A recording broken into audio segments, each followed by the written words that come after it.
Hello students, today we will solve from question number 3 of exercise 3.3 class 8 NCERT math. इससे पहले video में हम question number 1 और question number 2 complete कर चुके हैं, जिसका लिंक आपको नीचे डिस्कशन बॉक्स में मिल जाएगा, आप उससे वहां से देख सकते हैं। The question 3 is can a quadrilateral ABCD be a parallelogram if first part angle D plus angle B is equal 180 degree.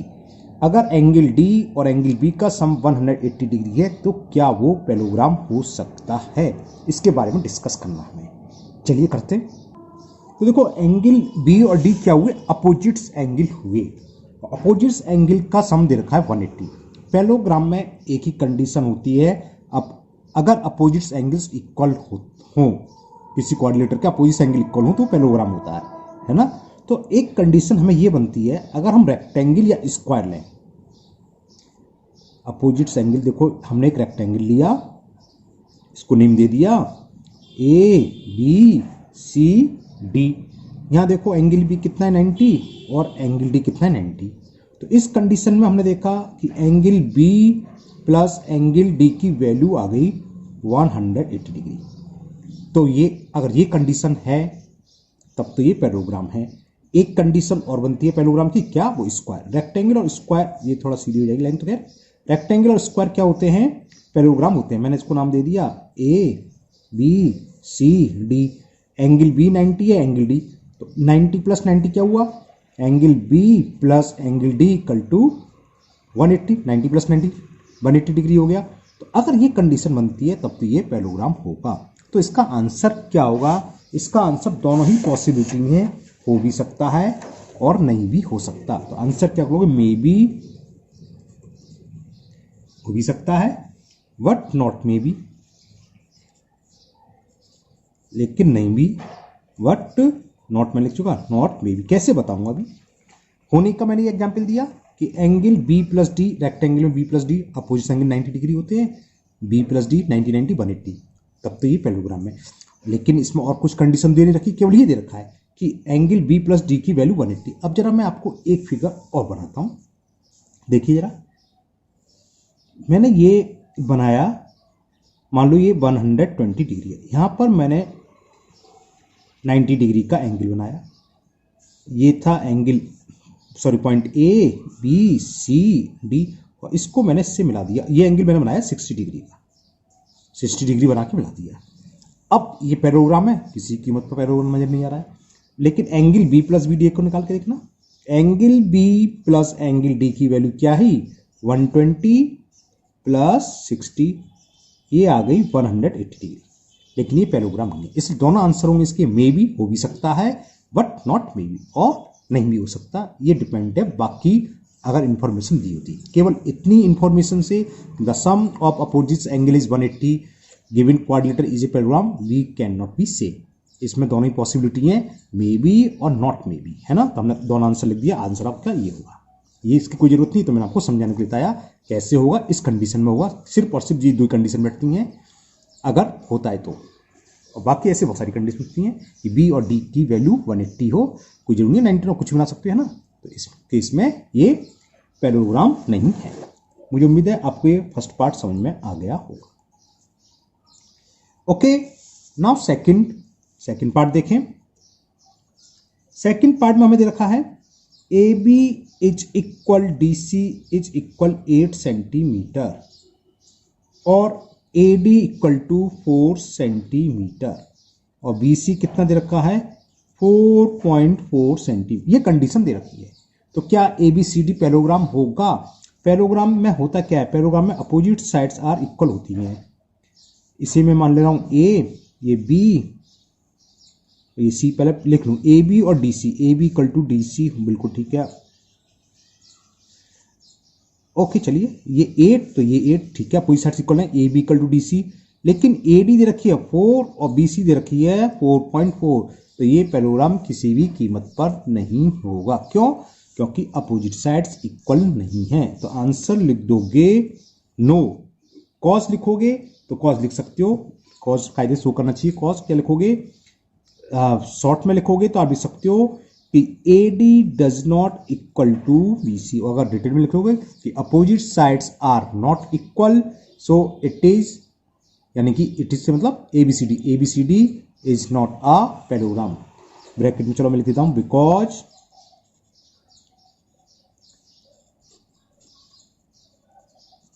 Opposite sides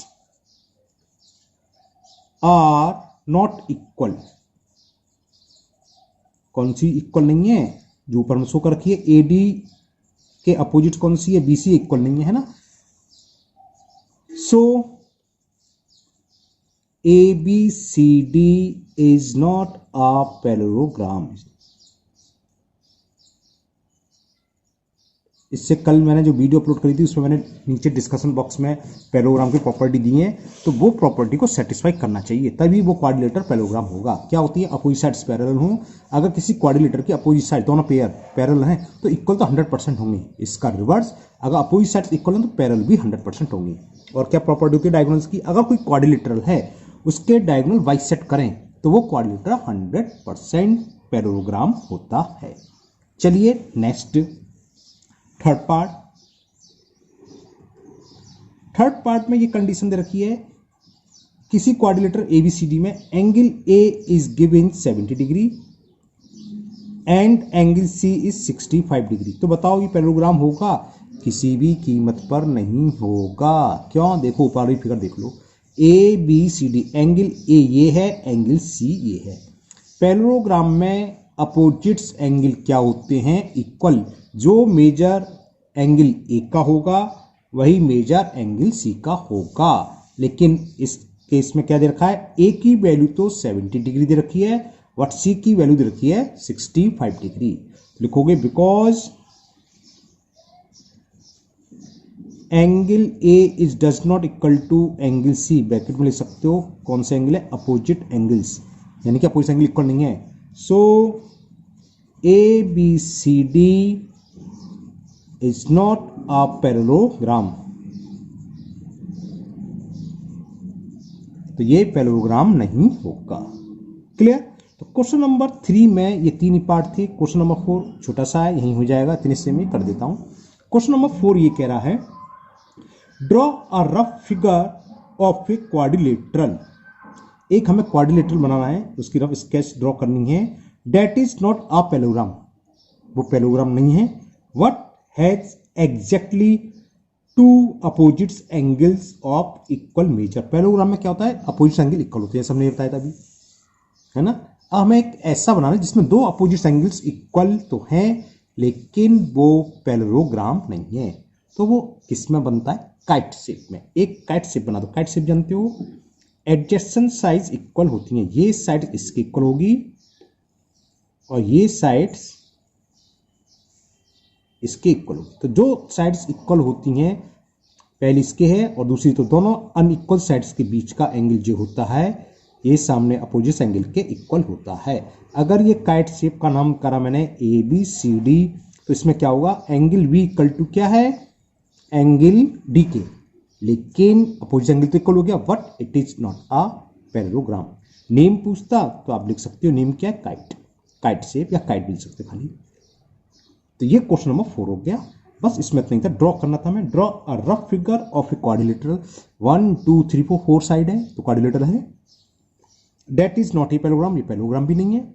और क्या है, अपोजिट्स एंगल, दो अपोजिट एंगल आपस में इक्वल हैं। तो ये क्वेश्चन नंबर 4 कंप्लीट हुआ।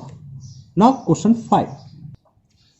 Question 5 is the measure of two adjacent angles of a parallelogram are in the ratio 3:2।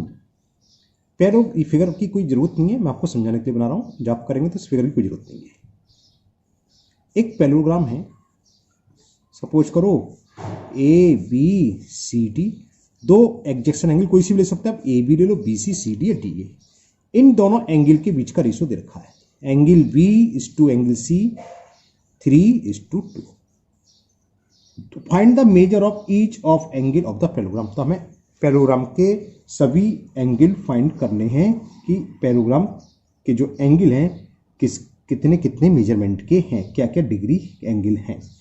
होता क्या क्वाड्रिलेटर में, सॉरी पैरेललोग्राम में दो ही मेजर आएंगे, क्योंकि B इक्वल टू डी होगा, अगर B 60 तो D भी 60 होगा, अगर C 120 है तो A भी 120 होगा।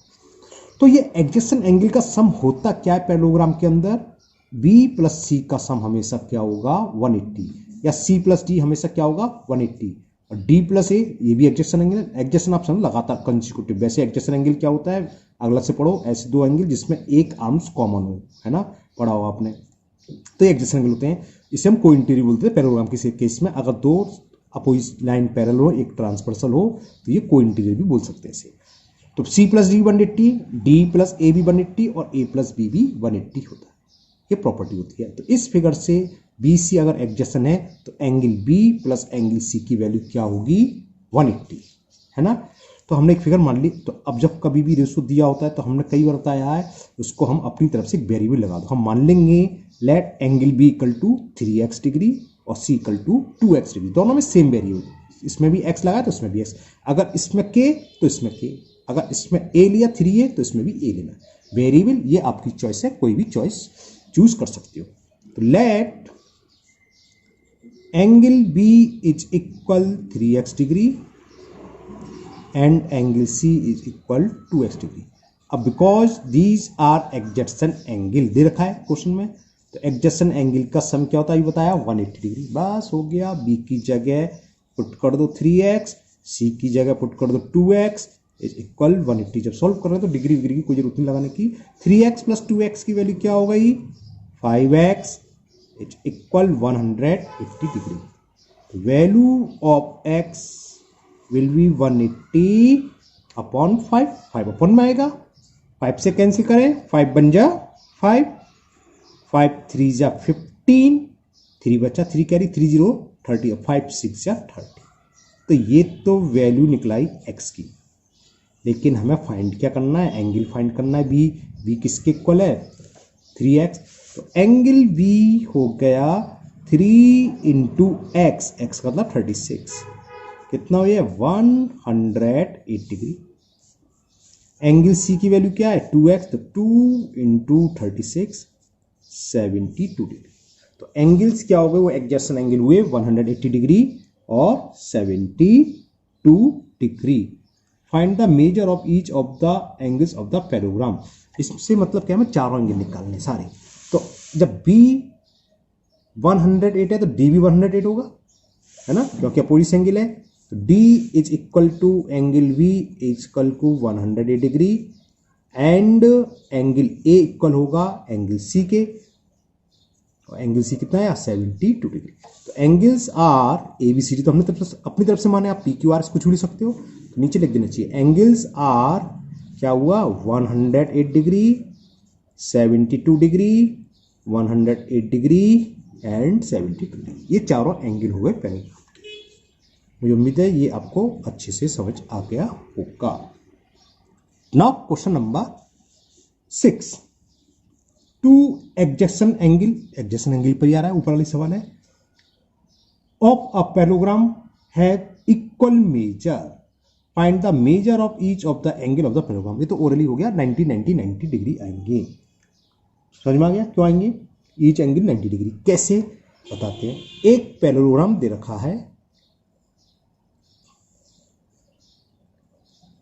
इसके एडजेसेंट एंगल इक्वल है। अगर ये x है तो ये भी x है, और ये x तो अपोजिट तो x हो गई होगा, वो तो मैंने 90 का सिंबल होना थी, बनाऊंगी बाद में, क्योंकि 90 आएगा। और ये x है तो ये भी x होगा, है ना, क्योंकि दोनों एडजेसेंट एंगल का सम दे रखा है हमें 180 डिग्री। नहीं सॉरी, मैं उल्टा बोल गया, दोनों एंगल इक्वल दे रखे हैं। एडजेसेंट एंगल का सम तो 180 होता ही होता है ना। तो बिकॉज नहीं, ये मान लेते हैं लेट ईच, ये फिगर की कोई जरूरत नहीं, मैंने आपको समझाने को नहीं है। लेट ईच एडजेसेंट एंगल, कुछ गलत लिख दिया, हाँ JACENT होगा, एडजेसेंट एंगल भी x डिग्री। ये x है तो ये भी x होगा, और इसकी तो बाद में डिस्कस करेंगे। तो इन दोनों का सम अभी बताया था, एडजेसेंट एंगल का सम होता है 180। तो x प्लस x, पहला एडजेसेंट एंगल x है तो दूसरा भी x होगा। इसका सम हम जानते ही हैं, लिखना चाहो लिख सकते हो। We know that the sum of two adjacent angle of a parallelogram is equal 180 degree. तो 2x कितना हुआ, 2x की वैल्यू हो गई 180, तो x कितना होगा 180 अपॉन 2, 2 बन जा 2, 2 9 जा 18 और 0 ये, तो x की वैल्यू आ गई 90 डिग्री। ये 90 आ गया, ये 90 आ गया, ईच पूछा है, सारे के सारे क्या होंगे, जब ये 90 है तो सामने वाला अपोजिट एंगल तो इक्वल होता ही है, और ये 90 है तो ये भी 90 होगा। तो लिख दोगे major of each angle, major of each angle of a parallelogram, parallelogram करता है शॉर्ट में से लिख देते हैं, इक्वल लिख देता हूं 90 degree. Okay, now question number 7. The adjacent figure HOPE is a parallelogram. Find the angle measure X, Y and Z. State the property you use to find them. इनको फाइंड करने जो प्रॉपर्टी है उसका नाम लिखना है। चलिए करते हैं, पहले तो फिगर बनाए आपके लिए। Now question 7. This figure is given HOPE is a parallelogram. Find the measure X, ये एंगल X है, ये Y, ये Z और ये एक्सटीरियर एंगल दे रखा है 70 डिग्री। तो हमें एंगल X भी निकालना है, Y तो बहुत ओरिजिनल निकला है। देखो ये दो लाइन पैरेलल है, ये ट्रांसवर्सल, तो जितना एंगल ये होगा उतना Y होगा। अल्टरनेट इंटीरियर एंगल जोड़ते हैं तो Y हो गया 40 डिग्री, है ना। चलिए सबसे पहले मैं X ही निकालता हूँ। x को निकालने के लिए मैं यहां कुछ नाम दे देता हूं, HOPE, तो POQ, क्यू दे देता हूं। चलो इसको नाम दे दिया मैंने, इस पॉइंट को Q। क्लियर ना। अब देखो ये प्लस ये स्ट्रेट लाइन बनी, यानी कि लीनियर पेयर है, तो इन दोनों एंगल का सम क्या होगा 180 डिग्री होगा कि नहीं होगा, वही मैं लिख रहा हूं। एंगल POH दिख गया, एंगल POH कौन सा, ये plus angle POQ plus angle POQ is equal 180 degree. Cause लिखना चाहें तो लिख सकते हैं linear pair, sum of linear pair. चलो लिख देते हैं कि sum of linear pair angles, linear pair angles का ये सम है। तो एंगल POH और POQ दे रखा है मैं 70 डिग्री इज इक्वल 180 डिग्री। तो POH निकलाया 70 को जब हम सामने यानी कि राइट हैंड साइड में ट्रांसफर करेंगे तो प्लस का साइन हो जाएगा माइनस में चेंज, तो माइनस 70 डिग्री। और 180 में से 70, ये तो सिंपल सा सबट्रैक्शन है, जानते हो कितना बचेगा 110 डिग्री। POH निकलाया, POH कहाँ है फिगर में, देखो ये आ गया 110। तो ये वैल्यू कितनी होगी, x की वैल्यू इसके इक्वल होगी 110 के, क्योंकि opposites angle of a parallelogram. तो क्या लिखेंगे, एंगल PEH लिखता हूं मैं, एंगल PEH इक्वल होगा angle POH, PEH equal to होगा एंगल POH। कॉस क्या लिखेंगे, opposite angles of a parallelogram. अब PEH किसके इक्वल दे रखा है फिगर में, x के, ये x है और ये कितना है 110। तो आंसर निकला है, x की वैल्यू फाइंड हो, x इज इक्वल 110। एक वैल्यू तो फाइंड हुई कि x आ गई 110। अब y की निकालें, y तो बहुत ईजी है, बताया तो ओरली, y इक्वल टू 40 के, अल्टरनेट इंटीरियर कैसे करेंगे, चलिए लिखते हैं। लिखेंगे कि PO पैरेलल टू EH, पूरा कॉस लिख देता हूं मैं, since PO parallel to EH and HP दिखाऊंगा अभी, इज अ ट्रांसवर्सल। देखो फिगर, ये ray PO parallel to EH, और इन दोनों को ये अलग से समझाऊं। देखो ये EH है, ये PO है, ये तो है PO, ये EOH है और ये ट्रांसवर्सल है। तो ये एंगल इस एंगल के इक्वल होता है कि नहीं होता है, होगा ना, अल्टरनेट इंटीरियर एंगल। ये क्या था 40 डिग्री, ये था y, तो y निकला है 40, वही हमने लिखा है। तो क्या होगा, एंगल EHP की वैल्यू इक्वल होगी OPH, OPH, EH सॉरी ये देखिए EHP की वैल्यू किसके इक्वल होगी, OPH, ये एंगल इसके इक्वल होगा, वही हमने लिख दिया। EHP किसके बराबर 40 डिग्री के, OPH कितना है y, तो y की वैल्यू निकलाई, तो y इज इक्वल 40 डिग्री। अब हमें निकालना है z कैसे निकलेगा, कोई बताएगा z कैसे निकलेगा, z कहाँ है, देखो एक प्रॉपर्टी और देखो पैरेलल की, टू लाइंस अगर पैरेलल हो और एक ट्रांसवर्सल, ये ट्रांसवर्सल है, इसे आगे बढ़ा दूं भले ही ना बढ़ा, मतलब नहीं है, ये था E, ये पॉइंट था H, ये है P, ये O, ये माना Q, तो ये पूरा एंगल इस पूरे एंगल के इक्वल जो कहलाता है करस्पॉन्डिंग एंगल। ये पूरा कितना है अभी निकाला 70 डिग्री दे रखा है, सॉरी, और ये क्या है 40 और z, यानी कि 40 प्लस z इक्वल टू होगा 70, तो z की वैल्यू आएगी 30। लिखेंगे कैसे वो मैं करता हूं, चलिए करते हैं। लिखोगे कि EH parallel to PO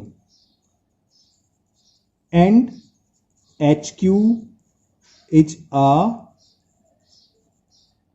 transversal, ठीक है, वही मैंने जो बनाया था EH पैरेलल टू PO और ये ट्रांसवर्सल है, तो एंगल EHQ, तो क्या होगा एंगल EHQ की वैल्यू इक्वल होगी angle POQ, corresponding angle, cos लिख दिया, करस्पॉन्डिंग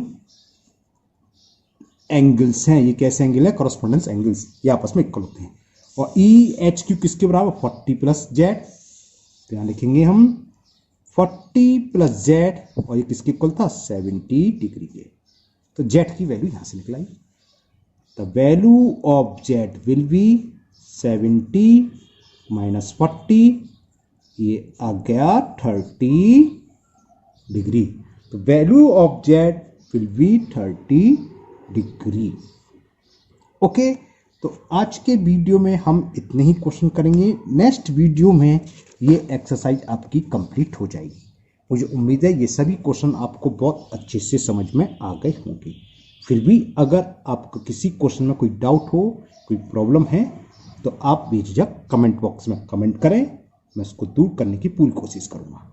अगर पहली बार चैनल पर आए हैं तो चैनल को सब्सक्राइब करना ना भूलें, साथ ही साथ बेल आइकन को जरूर प्रेस कर लें, जिससे आगे जब भी वीडियो अपलोड होगी उसका नोटिफिकेशन आपको मिलेगा और कोई भी वीडियो आपकी मिस नहीं होगी। इस वीडियो को अपने दोस्तों को भी शेयर करें, जिससे वो भी इसका फ़ायदा उठा सकें, और अपने स्वास्थ्य का भी ध्यान रखें। आजकल कोरोना बहुत तेज़ी से फैल रहा है, तो उस बात का ध्यान रखें, सोशल डिस्टेंसिंग का पालन करें, और जहाँ कहीं भी जाएँ तो बिना मास्क के आप लोग बाहर न जाएं। फिर मिलते हैं नेक्स्ट वीडियो में। Thank you, have a nice day.